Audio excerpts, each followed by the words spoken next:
Oh my goodness, guys, it has cleared up and it is a beautiful evening.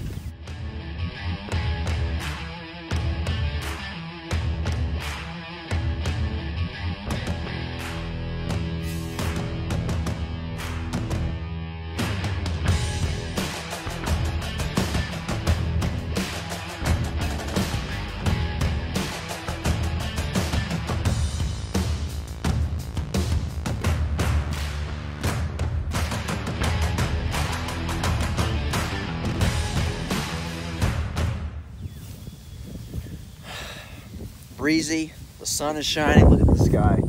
Cute puppy, cumulus clouds. Yeah, I actually went into work, but my wife told me that it ended up sprinkling just a little bit. Wouldn't even amounted to what I would consider even a dew. It's actually drying really well right now. The problem is that it's too late in the day to do any good. There's only about another hour or so of drying time. So that kind of sucks. If it was like this all day today, I'd be baling hay right now. So here is the non-tedded side. And I take a clump of this here and flip it over. Actually, I mean, don't get me wrong, it's definitely green. See that? You see that? I don't know if the camera even shows that very well, but it's not wet. Physically wet to the touch, which I kind of figured it might still be. But all right, we go back, ted that north side of the ditch there.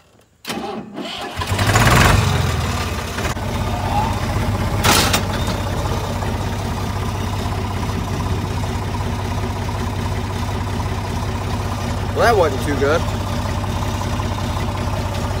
Let's check that out. So what happened was, I boogered up my guard. Not bad. But what happened was, I need to make a note of that. Don't ever let this thing turn, because the arms bleed off when it's off, and they bled down, and then whenever I started up, it raised up and it hung on here. I don't think it was enough to actually bend the shaft for that gouge to be worse, but so that's a lesson learned for sure.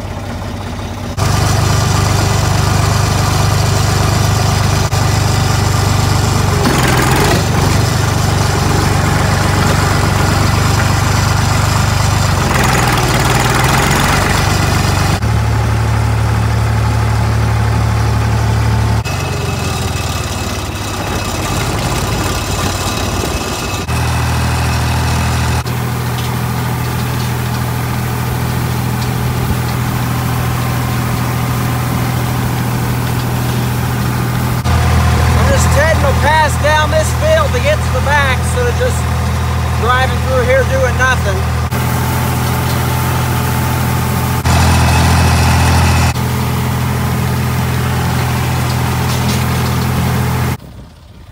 Alright guys, I just wanted to stop here, kind of give you a good view of what the tedder actually does, how well it works. I know I've seen some people ask, you know, does a tedder really work? How well does it work? Well, I'm here to tell you, it does work. Now, you see my frustration in the first cutting teff video. There's some crops it doesn't spread out as well as others. It still fluffs and it still helps. So, if you look here, this is what I've got going here. This is what looks like straight from this vine. I've not done anything with this windrow other than cut it. I narrow it up so I can straddle it with the tractor. That also gives the ground a chance to dry in between. After I go over it with the tedder, then it looks like this. So this is spread out pretty good. You'll see a lot of green. See this green chunk right here. And it's just spread out a lot more. It's fluffy. the wind can get in it. There's just a huge difference between this and this. This windrow right here, in our conditions, will never dry. Never. If you don't have a tedder, you have to rake it. It'll never dry. That's why the first time I ever saw a baler being pulled behind a rake, you know, one of those units where the rake pulls the baler, I thought, well, that's useless. But in drier climates, you can use that. You can bale right behind the rake. Here, I mean, it's probably a once in a 10-year thing that you can bale right behind the rake. Because if you didn't have the tedder, what you do is you let this get bone dry as you can possibly get, and then you have to come through with a rake and you rake this one this way and this one this way, not all the way together, but just right next to each other, and then hopefully dry that way. Sometimes you get them dry, sometimes you don't. You just got to bale it when it's really too green. For what I'm doing, I can't do that. That's basically a total loss if I bale it when it's too green.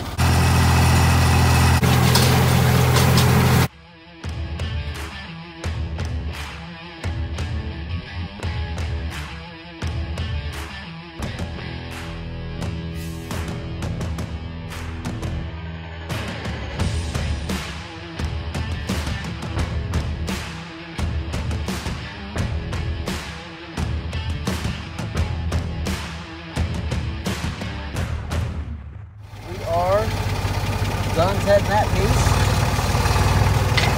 Pulling the tedder up now across this little ditch.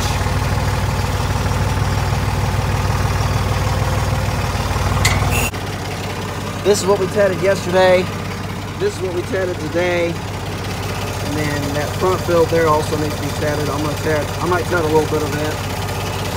Once that's tedded, everything will have been tedded once. This stuff over here, I'll probably ted again tomorrow. The alfalfa grass out there on the hill will be raked tomorrow, I'm sure, and probably baled. That's going to be my plan, at least.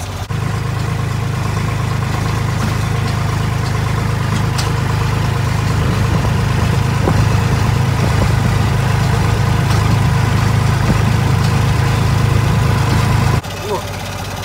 What is these?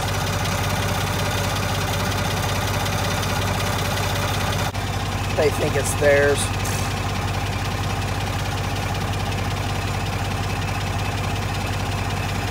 Yeah, look at them just flipping their tail at me like, yeah, nah, nah, nah, nah. I'll show them come November and October. Oh, must be allergic to the camera today or something. Today is Wednesday, and this morning I tedded everything but the alfalfa grass mix, and then I raked the alfalfa grass mix. See the rake hooked up to the tractor, but I got a problem. The disc blind is still hooked up, so we got to get it unhooked, get the baler hooked up, and as soon as I get it hooked up, we're going back. We're going to start baling. Okay, slight change in plans. We're going to hook the baler up to the little tractor. I don't know what's going on with the big tractor, but something electrical is going on.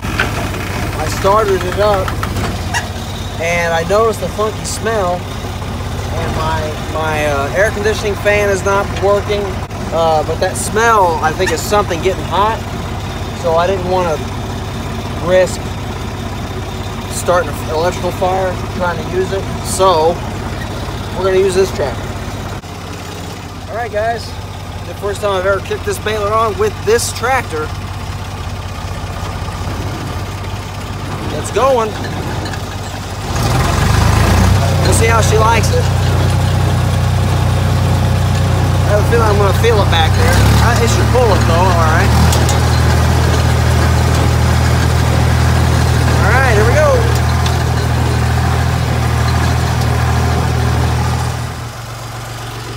Alright, so far, the tractor's running it. It don't really like it. It really makes that tractor surge pretty good, but that's what I got. I built that one windrow. We got 14 bales on the counter. I'm just getting ready to start. I'm gonna bale this little knob right here. And I'm gonna jump over there and bale that, assuming that's ready as well, because The people I have coming, I have some people coming to pick some up, and they want no alfalfa, so there's very little alfalfa here, and there's none over there. So that's what I'm gonna give them. I got another guy that's supposed to be coming, but I haven't heard from him, so he'll either come or he won't. I'm not overly concerned about it.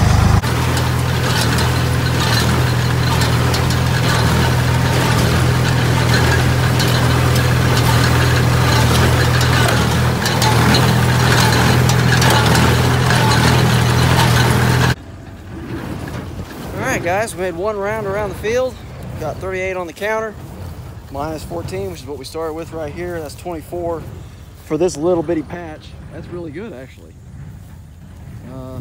It's very thick, not quite as thick as first cutting.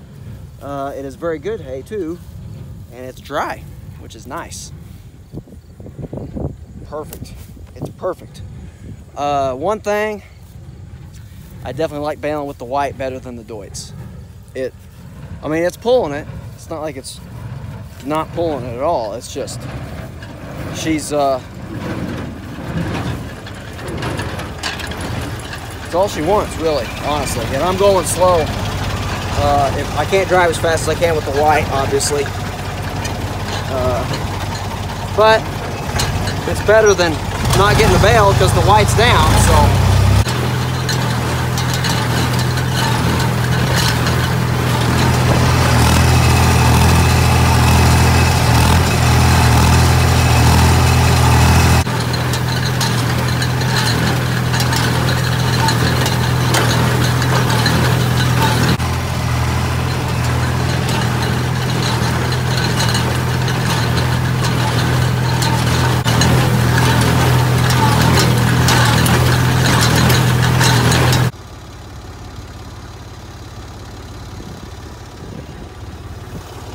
Alright, we got done with that little knob over there. There were, if you read that, 90 on the counter right now. There's 14 when I started that. So that leaves us with 76 bales right there. So 75, 76.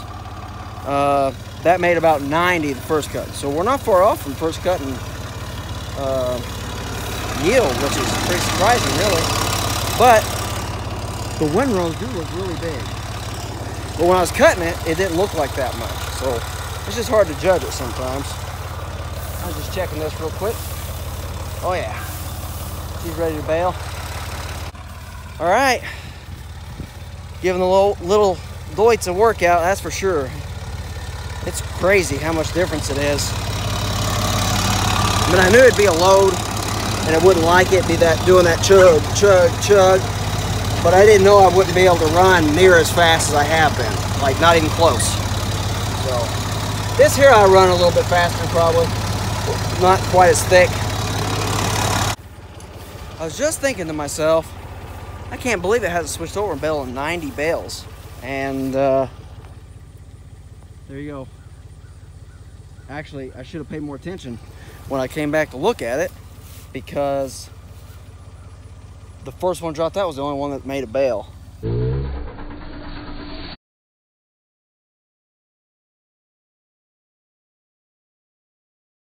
So,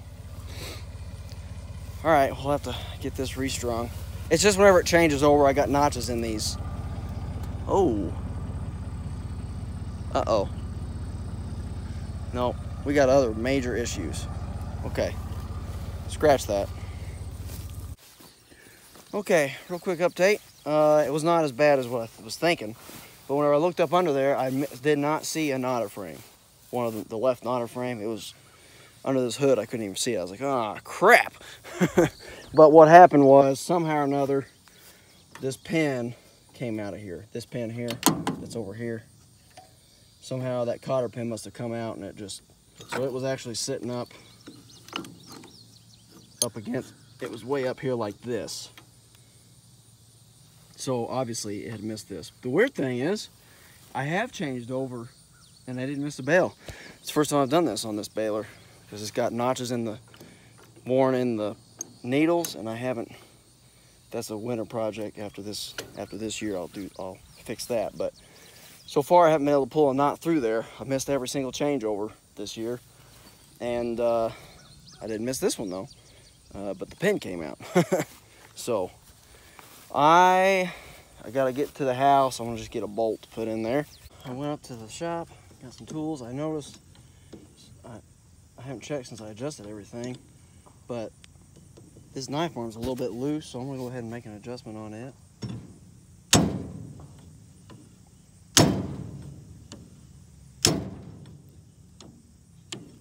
Okay, that's pretty good there. And then I was actually able, I have a package of pins, and it is a 3/8 pin, fits perfect. Slightly different style of head on it, but that don't matter. It won't slip through, so some of this stuff out of the way. I have just a cotter pin because I don't have a hairpin clip that'll fit. So what I'm gonna do is I'll bend this over, and I might cut the end off because it's pretty long, but it'll work for sure.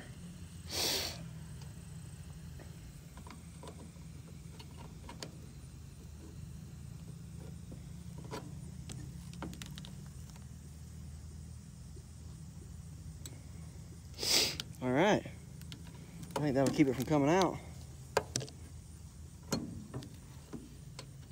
I mean, it'll have to really get nasty for that to just come out. Good. I'm gonna put my tools up. I've already tied off that piece of string, and I just need to trip it, let it rethread the knotters, get any old string out of the way, and we'll be back in the hay, baby. Guys, so you see I'm digging into it more. I found my twine disc was out of time, and I determined that it sheared the pin, the roll pin that holds that on. So I gotta go to the house to get a roll pin.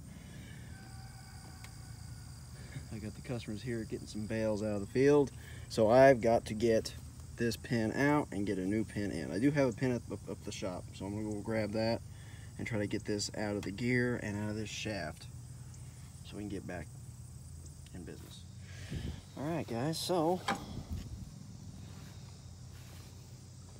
gear and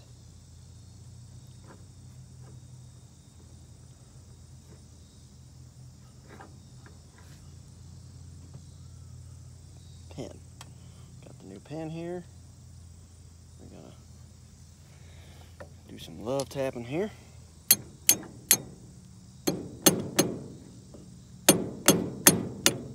There we go. Tapping will be perfect.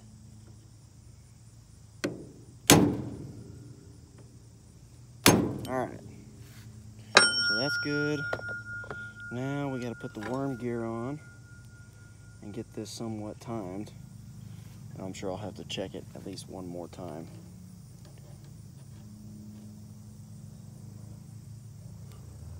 Now we'll get her over there where we want it.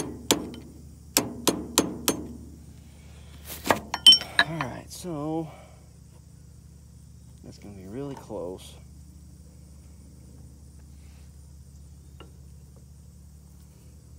Rotate that as hard against that as I can, because that's going to be the edge that it wears on, that it's on. Put this nut on here, tighten it down, we'll thread our twine, and we'll be ready to go once we get all our tails and stuff cleaned up.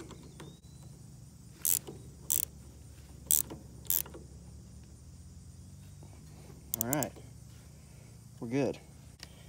The worst part about this is I got a customer here waiting for me to fix this. It wouldn't have been so bad, but then I had to run back up to the house. Well, I didn't really take a really good close look at exactly what had happened, which was my mistake. So I had to make 2 trips to the house instead of just 1. All right, we got her going.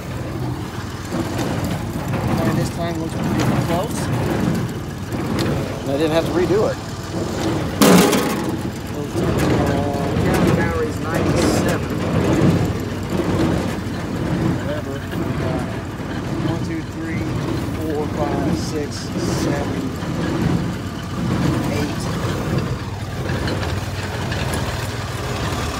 think I had to retie it 8 times. Don't talk to me about it. About 6:45. We just jumped over here to the baler hay, the alfalfa grass mix, and had a little bit of downtime there with the knotters, but we got going. Got enough to get these guys to pick up out of the field, their hay, and it's about 6:45, so I'm only going to be able to bale just for a little bit more. But I'd like to be able to get a trailer load baled so I can pull that tonight and get it unloaded, and I'll have a whole trailer, another trailer for tomorrow. But I don't think I'm going to make it. I got to go really slow on these windrows. This is really thick. And this tractor just don't want to, it don't keep the baler going like it needs to.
Here I need to check 256 on the counter and check the weight on some of these. All right, we're about done. I'm going to finish this windrow. I'm going to try to do these two and that one over there. I hate having one over there all by itself. So I'm going to try to get those finished and then I'm going to have to stop. So I got most of it that I got raked done. I would have got it all done if I hadn't broke down. All right, guys, we're quitting it for the night. I got moisture on my tires. The hay's getting a little tough. It's about, I don't know, 7:30. I really ran longer than I probably should have, but I had a piece laid off and I just wanted to go ahead and get that finished. Got 281 on the counter, and had somebody pick up 130 out of the field. And I had that mess up. I think I had to retie 7 or 8 bales. So there should be between 140 and 150 out here in the field, which I can easily fit on my trailer. I would have really rather had 170, 180. That'd be more of a trailer load. But I didn't want to push my luck. The bales aren't really feeling too bad, but you know, when you're baling with some moisture, it just doesn't work out right. So I'd rather just stop now and I'll just finish baling tomorrow. The only thing I don't like about that is it's going to get dew on it. The windrows are going to have to be flipped.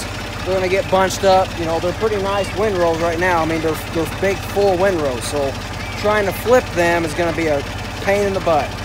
But maybe I'll get lucky and I won't have to. We'll see what tomorrow brings. But I'm going to take this up to the house and get the trailer hooked up and start loading.